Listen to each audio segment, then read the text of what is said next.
માળનાથ મહાદેવના મંદિરે મહાશિવરાત્રિ પર્વની ઉજવણી કરવામાં આવી। આજે શિવરાત્રિ પર્વની ભાવનગર શહેર અને જિલ્લાભરના શિવાલયોમાં શ્રદ્ધાપૂર્વક ઉજવણી કરવામાં આવી રહી છે। ત્યારે આજે વહેલી સવારથી જ શિવાલયો હર હર મહાદેવના નાદથી ગુંજી ઉઠ્યા હતા।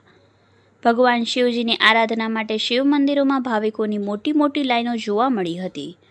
ભાવિકો વિવિધ પ્રકારે શિવજીને રાજી કરવા આરાધના કરતા નજરે ચડ્યા હતા। આજના દિવસે શિવ મંદિરમાં દીપમાળા આરતી તેમજ ધૂન કીર્તન સહિતના ધાર્મિક કાર્યક્રમો ઉજવવામાં આવી રહ્યા છે, તો કેટલાક ધાર્મિક મંડળો દ્વારા શિવજી યાત્રા સહિતના કાર્યક્રમો પણ યોજવામાં આવ્યા।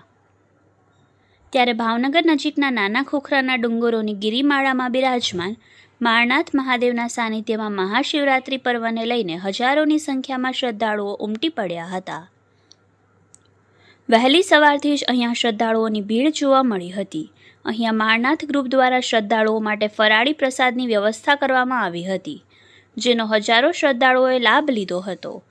દિવસ દરમિયાન ધૂન, કીર્તન, ભજન, મહાઆરતી, દીપમાળા સહિતના ધાર્મિક કાર્યક્રમો ઉજવાયા।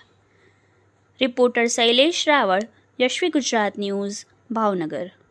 આજે મહાશિવરાત્રી નિમિત્તે આજે માળનાથ મહાદેવમાં જે મહાન આયોજન કર્યું છે માળનાથ ગ્રુપ તરફથી, જે કેટલા મોટા બધાને પ્રસાદ જે બધાને ફરાળ તરીકે આપે છે। અત્યાર સુધીમાં 15,000 માણસોએ લાભ લીધો છે। અને આમ કહેવા માંગુ છું કે અત્યારે આ મંદિરની અંદર આ મંદિર આથમણી દિવસમાં આવે છે, અને આથમણી સિવાય સામે એની સામે બીજો કે બીલીપત્રનું ઝાડ છે, એવું જૂથ જોવા મળતું છે।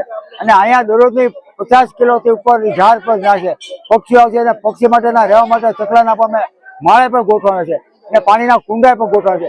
એટલે આનો ઇતિહાસ એવો છે, ભાવનગર નજીક આવી ઘોઘા તાલુકામાં ના પિરમબેટ આવતી એક વણિક નગર છે, ઊંચી પ્રકારની ગાયો પડતા હતા, જેમાં એને ખરેખર એક ગાય સુરભી ખરીદી, એ ગાય ચરવા મોકલતા ગોવાળ સાથે એ જોવાઈ હતી। એટલે ગોવાળને વણિકે ઠપકો આપ્યો કે આ ઠપકો આપતા એને વિચાર્યું કે આ ગાયને દૂરથી તપાસ કર। એટલે એને તપાસ કરી તો કે આપણી ભંડારીયા ડુંગરા પર રાપડા પર અભિષેક કરે છે।